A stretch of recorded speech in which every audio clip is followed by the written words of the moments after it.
Hello guys, അപ്പോൾ ഞാൻ ഇന്ന് നിങ്ങളെ കൊണ്ടുപോകുന്നത് വയനാടിൻ്റെ മീശപ്പുലിമട എന്നറിയപ്പെടുന്ന കുറുമ്പാലക്കോട്ടയിലേക്കാണ്.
ബാക്കിയുള്ള ദൂരം ഒരു 500 മീറ്റർ 600 മീറ്ററോളം നമുക്ക് നടക്കാനുണ്ട് ഹിൽ ടോപ്പിൻ്റെ മേലെ.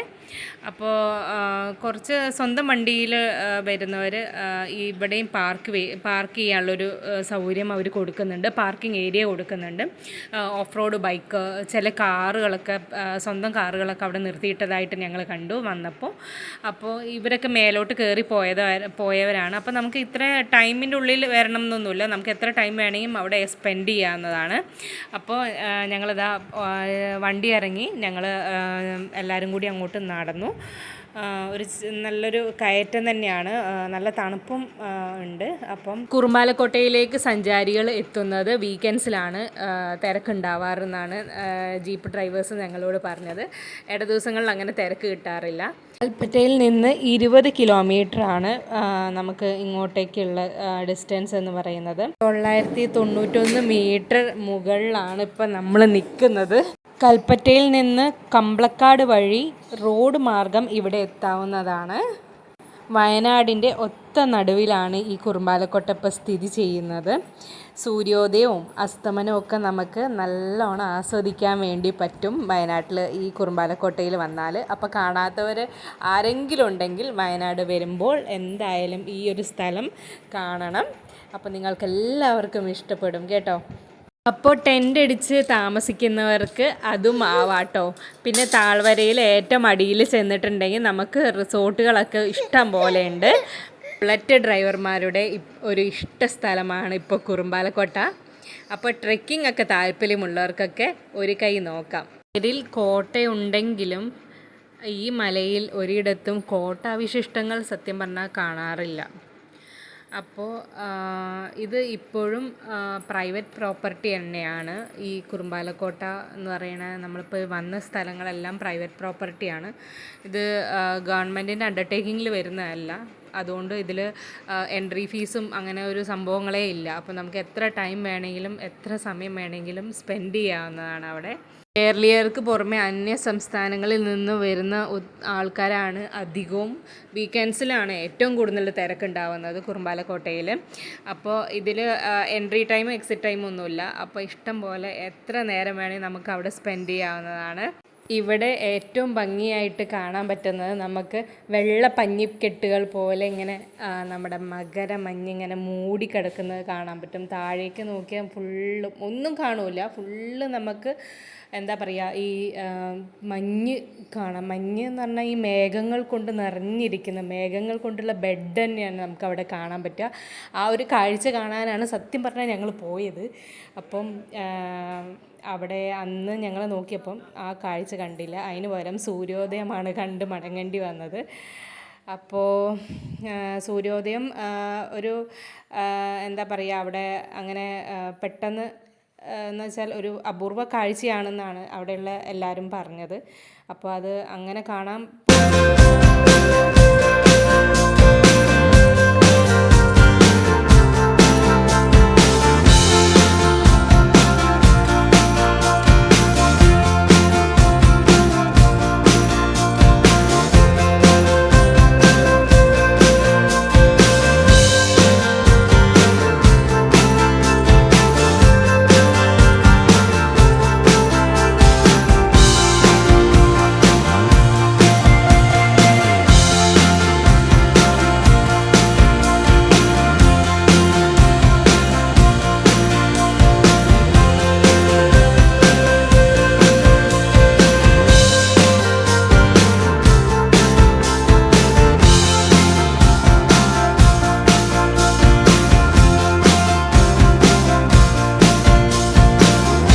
ഇരിക്കുന്നുണ്ട് ഗൈസ്. അങ്ങനെ ഏതാനും നിമിഷത്തിനുള്ളിൽ സൂര്യൻ ഉദിച്ചുയർന്നിരിക്കുകയാണ് ഗൈസ്. അപ്പോൾ അത് വല്ലാത്തൊരു കാഴ്ചയായിരുന്നു കേട്ടോ. എന്താ പറയുക, കണ്ടെന്നു അതേപോലെ ഒരു അടിപൊളി കാഴ്ച തന്നെയായിരുന്നു. അപ്പോൾ അതൊക്കെ എല്ലാവരും കാണാത്തവരൊക്കെ ഉണ്ടെങ്കിൽ എന്തായാലും നേരിട്ട് പോയി കാണണം കേട്ടോ ഗൈസ്. നല്ലൊരു കാഴ്ച തന്നെയാണ്.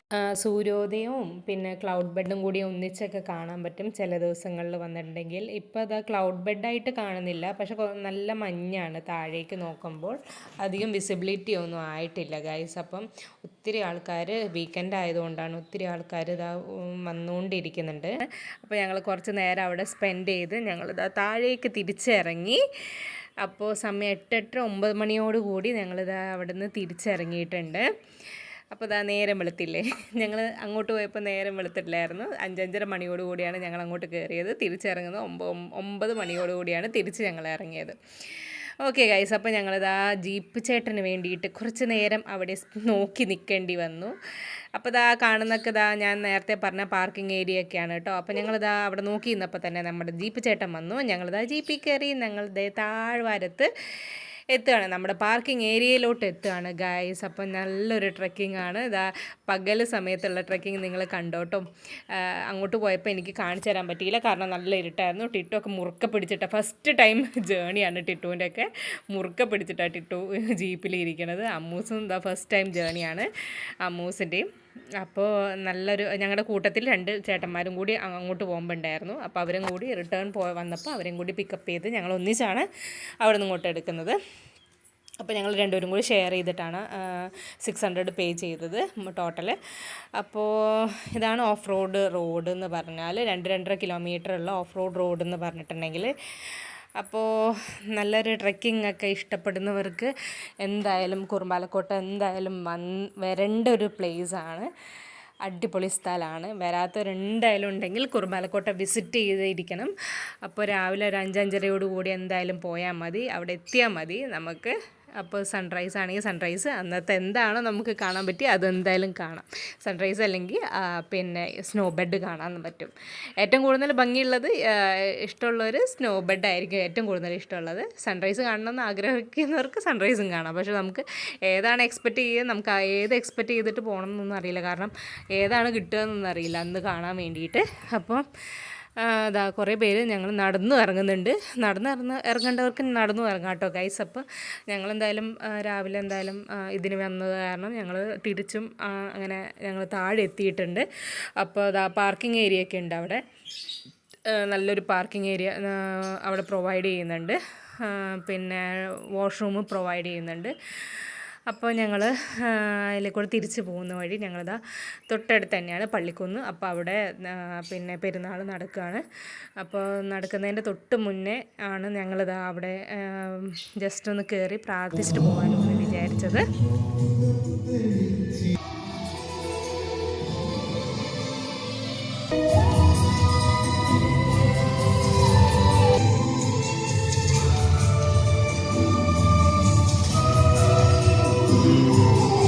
അപ്പോൾ ഗൈസ് ഞങ്ങളിതാ റിട്ടേൺ നമ്മുടെ തളിപ്പറമ്പ് എത്തിയിട്ടുണ്ട്. നമ്മുടെ ലക്കിടി എത്താനായിട്ടുണ്ട്. അപ്പോൾ അവിടെ വാൾനട്ടിൻ്റെ ഒരു ബേക്കറി ഉണ്ടായിരുന്നു. അപ്പോൾ അവിടുന്ന് ഞങ്ങൾ നല്ല ബട്ടർ ബണ്ണൊക്കെ മേടിച്ച് നേരെ പൂക്കോട് ലേക്കിലേക്ക് പോയി.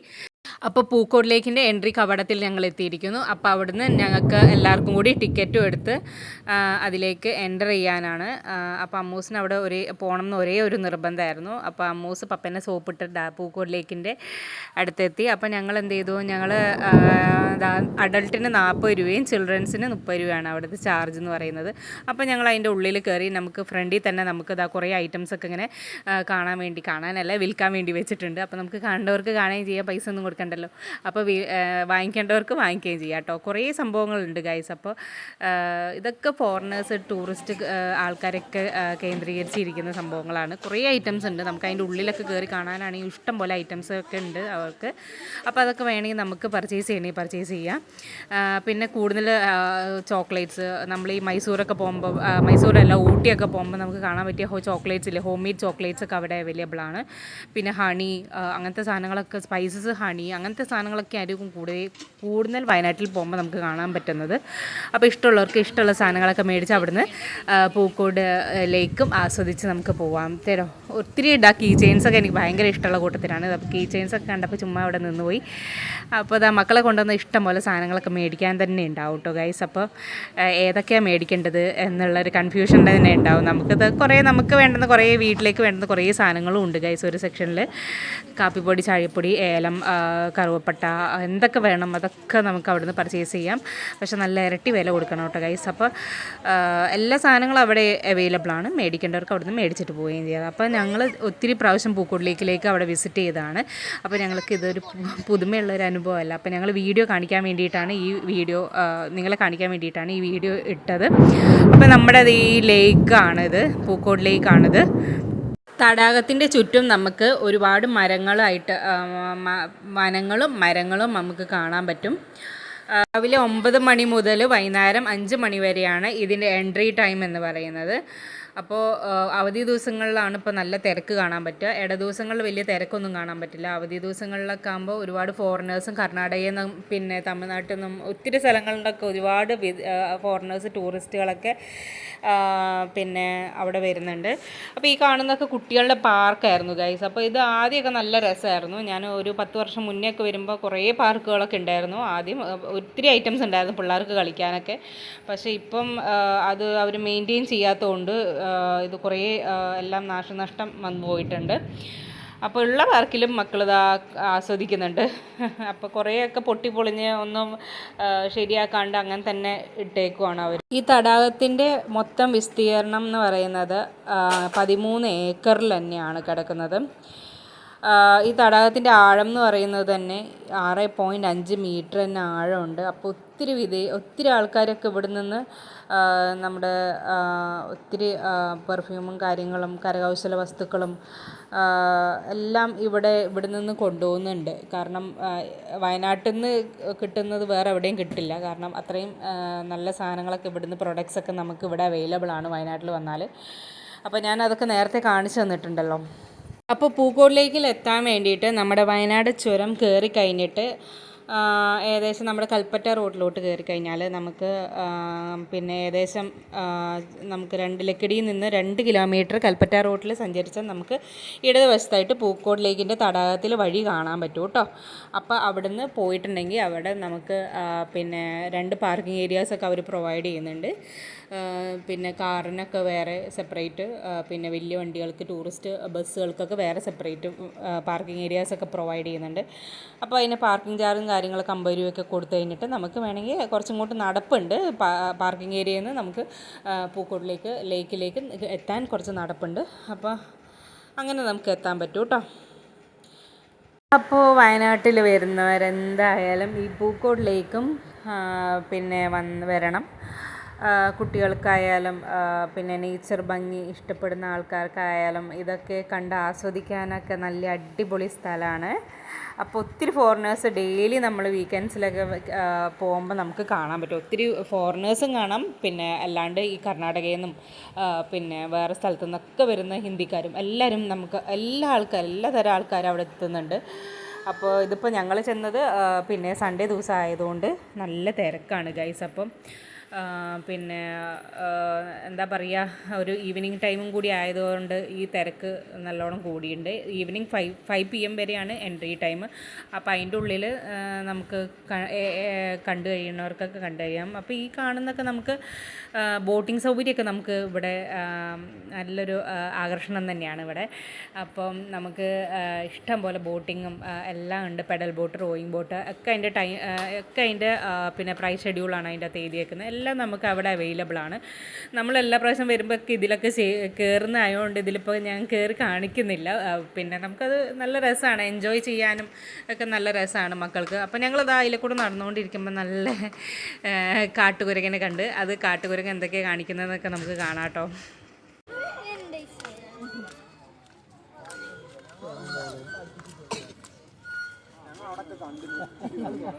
നമ്മൾ മുന്നേ പോയതാ അവിടെ വെച്ചിട്ടില്ല, ഇപ്പോഴും പോന്നിട്ടില്ല.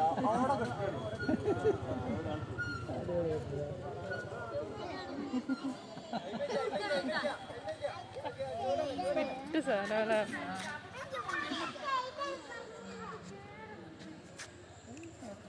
തന്നെ വെച്ച് പോകുന്നു.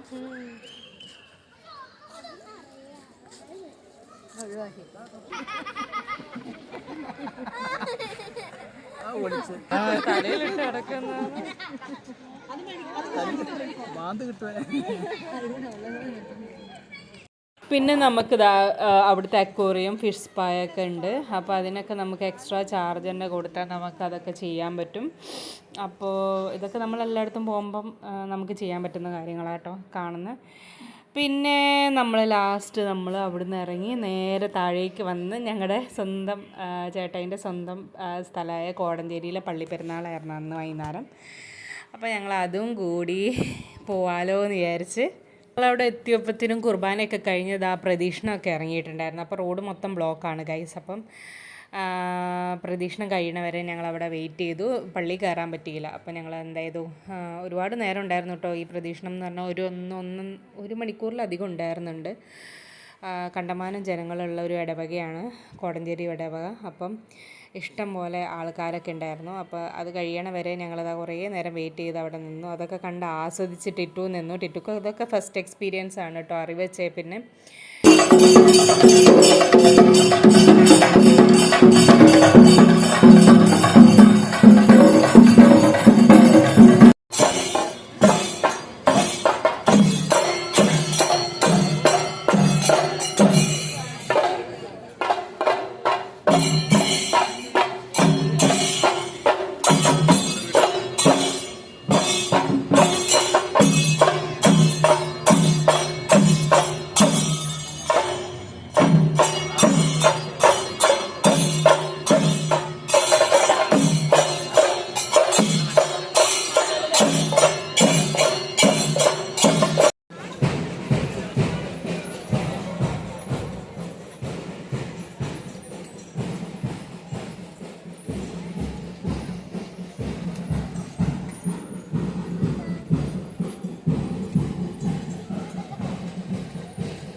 അപ്പോൾ ഇതാ ഈ കാണുന്നതാണ് കോടഞ്ചേരി പള്ളി എന്ന് പറയുന്നത്.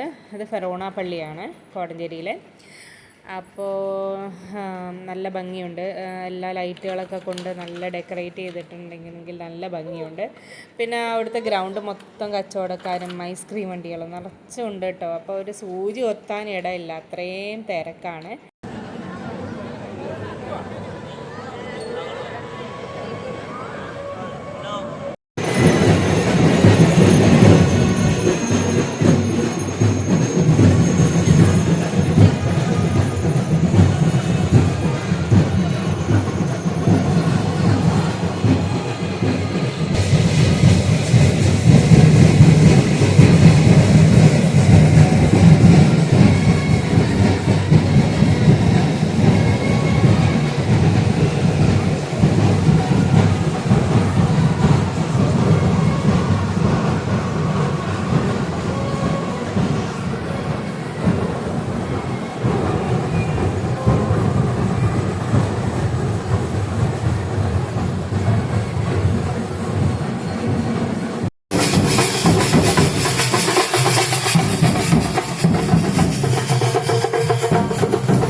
എല്ലാ വർഷത്തെ പോലെ കാണുന്ന കാഴ്ച തന്നെയാണ് ഈ പ്രാവശ്യം ഉണ്ടായിരുന്നത്. അപ്പോൾ ഞങ്ങളിതാ ഒന്നിനും കയറാൻ നിന്നില്ല, ആകാശൂഞ്ഞാലും എല്ലാം ഉണ്ടായിരുന്നു. അപ്പോൾ ഒന്നിലും കയറാണ്ട് തന്നെ ഞങ്ങൾ പിന്നെ നേർച്ച ഉണ്ടായിരുന്നു. അപ്പോൾ പള്ളി കയറി ആദ്യം പ്രാർത്ഥിക്കാമെന്ന് വിചാരിച്ചു. അപ്പോൾ പള്ളി കയറാൻ വേണ്ടി നോക്കുകയാണ്. സത്യം പറഞ്ഞാൽ നല്ല തിരക്കാട്ടോ ഗൈസ്, ഈ കാണുന്ന ഒന്നല്ല, നല്ല ജനം ഉണ്ടായിരുന്നു.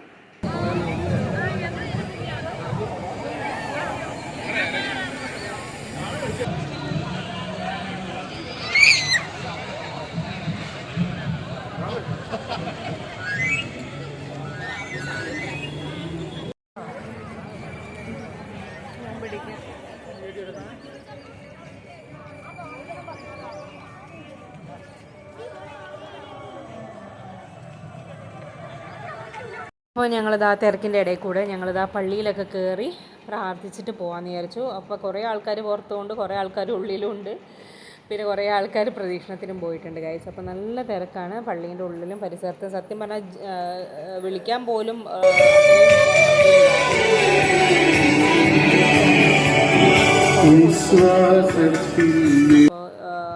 ഭയങ്കര ബുദ്ധിമുട്ടായിരുന്നു. ഞങ്ങൾക്ക് അങ്ങോട്ടും ഇങ്ങോട്ടും കമ്മ്യൂണിക്കേറ്റ് ചെയ്യാനൊക്കെ ഭയങ്കര ബുദ്ധിമുട്ടായിരുന്നു. അപ്പോൾ അത് ആ പ്രദക്ഷിണ ഇറങ്ങിയ പോലെ തന്നെ കുറച്ച് ഒരു 1/4 മണിക്കൂർ കഴിഞ്ഞപ്പോൾ തന്നെ തിരിച്ച് കയറി.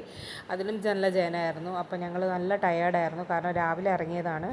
അപ്പോൾ നല്ല ടയേർഡായിരുന്നു. അപ്പോൾ പിന്നെ പപ്പ പറഞ്ഞു അമ്മൂസിന് വെടിക്കെട്ടും കണ്ടിട്ട് പോകാമെന്ന് പറഞ്ഞു. അപ്പോൾ അമ്മൂസിന് വെടിക്കെട്ട് കാണാൻ ഭയങ്കര ഇഷ്ടമാണ്. അപ്പോൾ കുറച്ച് നേരം കൂടി വെടിക്കെട്ടൊക്കെ കണ്ട് അവിടുന്ന് ഇറങ്ങാമെന്ന് വിചാരിച്ചു. ഞങ്ങളെല്ലാവരും ഗ്രൗണ്ടിൽ, അവരുടെ സ്കൂളിൻ്റെ ഗ്രൗണ്ടിൽ തന്നെ അതിനുള്ളൊരു സൗകര്യം ഒരുക്കിയിട്ടുണ്ടായിരുന്നു. അപ്പോൾ ഞങ്ങൾ അങ്ങോട്ട് പോയി, പപ്പയും മോളും കൂടി ഗ്രൗണ്ടിൽ നേരിട്ട് പോയി വെടിക്കെട്ട് കണ്ടു. അവൾക്ക് ഒട്ടും പേടിയില്ല, അമ്മൂസിന് ഒട്ടും പേടിയില്ല അതൊക്കെ. പക്ഷേ ടിറ്റൂനൊക്കെ ഇതൊക്കെ ഭയങ്കര ഫസ്റ്റ് എക്സ്പീരിയൻസ് ആയിരുന്നു. ഈ വെടിക്കെട്ട് ഫസ്റ്റ് അടുത്തുനിന്ന് കേൾക്കലൊക്കെ ഭയങ്കര ഫസ്റ്റ് എക്സ്പീരിയൻസ് ആയിരുന്നു. അപ്പോൾ ഗൈസ്, ഈ വെടിക്കെട്ടും കുറേ നേരമുണ്ട് ഗൈസ്. അപ്പോൾ ഞാൻ ഇന്നത്തെ നമ്മുടെ വീഡിയോ വൈൻഡപ്പ് ചെയ്യാനുള്ള ടൈം ആയിട്ടുണ്ട്. അപ്പം ഇന്നത്തെ ഞങ്ങളുടെ ഈ വീഡിയോ, അമ്മൂസിൻ്റെ വീഡിയോ എല്ലാവർക്കും ഇഷ്ടപ്പെട്ടിട്ടുണ്ടെങ്കിൽ ഈ ചാനൽ എന്തായാലും ലൈക്ക് ചെയ്യുക, ഷെയർ ചെയ്യുക.